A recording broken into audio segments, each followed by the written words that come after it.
Hello കുട്ടൂസ്, ഇന്നൊരു day in my ലൈഫാണ്. ശരിക്കും ഡേ ഒക്കെ കഴിഞ്ഞു. ഞാൻ ഉച്ചയെ എണീറ്റപ്പോൾ തന്നെ ഞാൻ ബെഡ്ഷീറ്റൊക്കെ എന്തൊക്കെയോ കാണിച്ചിട്ട് മടക്കി കൂട്ടി വെച്ചു. എന്നിട്ട് നേരെ ഞാൻ വാഷ്റൂമിലോട്ട് പോയി പല്ലേക്കാൻ വേണ്ടി കയറി. ഞാൻ കോൾഗേറ്റാണ് യൂസ് ചെയ്യുന്നത്. പല്ല് നന്നായി തേച്ചു. അത് കഴിഞ്ഞിട്ട് എനിക്ക് മുഖം കഴുകാനായിട്ട് നല്ല മടിയായിരുന്നു. അതുകൊണ്ട് ഞാനൊരു ക്ലെൻസിങ് ഓയിൽ വെച്ച് കഴുകി. ഈ ക്ലെൻസിങ് ഓയിൽ എന്ന് പറഞ്ഞാൽ തന്നെത്താനെ ഫോം ക്രിയേറ്റ് ചെയ്യും, നോർമൽ ക്ലെൻസിങ് ഓയിൽ പോലെയല്ല. അപ്പം ഞാൻ ക്ലെൻസിങ് ഓയിൽ വെച്ച് മുഖം നന്നായിട്ട് കഴുകി. എന്നിട്ട് ഞാൻ ഫുഡ് കഴിക്കാൻ വേണ്ടി പോയി. ഫുഡിന് രാവിലത്തെ ബ്രേക്ക്ഫാസ്റ്റ് ഉണ്ടായിരുന്നു, ഉച്ചക്കത്തെ ഫുഡും ഉണ്ടായിരുന്നു. അപ്പോൾ അമ്മയുടെ നിർബന്ധം കാരണം ഞാൻ രണ്ടും കഴിച്ചു. ഞാൻ എപ്പോഴും വാട്ടർമെലൺ ജ്യൂസ് കഴിക്കും, അതെനിക്ക് ഭയങ്കര ഇഷ്ടമാണ്. എന്നിട്ട് നേരെ ഞാൻ ലഞ്ചിലോട്ട് കടന്നു. ഇന്ന് സൺഡേ ആയത് കാരണം കുറേ അധികം ഡിഷസ് ഉണ്ടായിരുന്നു. സ്പെഷ്യലായിട്ടുണ്ടായിരുന്നത് ഞണ്ട് കറിയായിരുന്നു. എനിക്ക് ഭയങ്കര ഇഷ്ടമാണ് ഞണ്ട് കറി. ചുമ്മാ പുഴുങ്ങി തന്നാലും ഞാൻ കഴിക്കും. എനിക്ക് ലഞ്ചിൻ്റെ കൂടെ ജ്യൂസ് കുടിക്കുന്ന ഒരു വ്യോഡ് ക്യാരക്ടറുണ്ട്. നിങ്ങൾക്കും അങ്ങനെ എന്തെങ്കിലും ക്യാരക്ടർ ഉണ്ടോ? അത് കഴിഞ്ഞിട്ട് ഞാൻ നേരെ ഐസ്ക്രീം വെച്ചിടത്തോട്ട് പോയി. അപ്പോൾ ആദ്യം ഞാൻ ചോക്കോബാർ എടുത്തു. പക്ഷേ ചോക്കോബാർ എനിക്ക് വല്ലാണ്ട് ഇഷ്ടമല്ല. എനിക്ക് ഏറ്റവും ഇഷ്ടം മാംഗോ ബാറാണ്.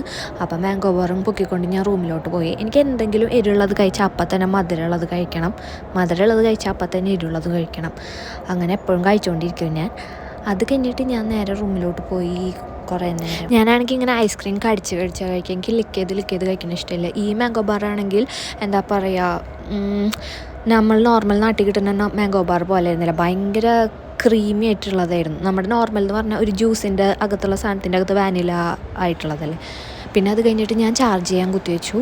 അത് കഴിഞ്ഞിട്ട് കുറച്ച് നേരം കഴിഞ്ഞപ്പോൾ ഞാൻ വിചാരിച്ചു ജസ്റ്റ് എൻ്റെ സ്കിൻ കെയർ വാർഡ്രോബ്സൊക്കെ ഒന്ന് അറേഞ്ച് ചെയ്യാമെന്ന്. എന്നിട്ട് ഞാൻ അത് അറേഞ്ച് ചെയ്യാൻ വേണ്ടി നിന്നു. അപ്പോൾ അതിന് വേണ്ടിയിട്ട് ഓരോ സാധനങ്ങളും പുറത്തെടുത്ത് അതിൻ്റെ പാക്കേജിങ്ങും കാര്യങ്ങളൊക്കെ ഉരുക്കളഞ്ഞു, സ്പേസ് സേവ് ചെയ്യാൻ വേണ്ടിയിട്ടാണ്. ഇവിടെ ദുബായിൽ അപ്പാർട്ട്മെൻറ്റിൽ നമുക്ക് കുറേ സാധനങ്ങളുണ്ടെങ്കിലും അത് വെക്കാനായിട്ട് സ്ഥലമില്ല. അതുകൊണ്ട് ഭയങ്കര കൺട്രോളായിട്ട് വേണം സാധനങ്ങൾ മേടിക്കാനായിട്ട്.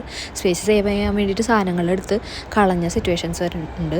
അപ്പോൾ ഞാൻ അതൊക്കെ ഓർഗനൈസ് ചെയ്തു. വല്ലാണ്ട് ഓർഗനൈസ് ആയില്ല, എന്നാലും ഏതാണ്ടൊക്കെ ഓർഗനൈസായി. അത് കഴിഞ്ഞിട്ട് ഞാൻ കുളിച്ചിട്ടുണ്ടായിരുന്നില്ല. അപ്പോൾ കുളിക്കാൻ വേണ്ടി പോയി. കുളിച്ച് ഫ്രഷായിട്ട് എനിക്ക് കുറച്ച് വീഡിയോസും കാര്യങ്ങളും എഡിറ്റ് ചെയ്യാനുണ്ടായിരുന്നു. എന്നിട്ട് ഞാൻ കുളിച്ച് വന്നിട്ട് വീഡിയോസൊക്കെ എഡിറ്റ് ചെയ്തു. ഇതാണ് എൻ്റെ റൂം. ഇവിടെ വെച്ചിട്ടാണ് ഞാൻ എഡിറ്റ് ചെയ്യുക, എല്ലാതും ഷൂട്ട് ചെയ്യുകയും എല്ലാതും ചെയ്യണത്.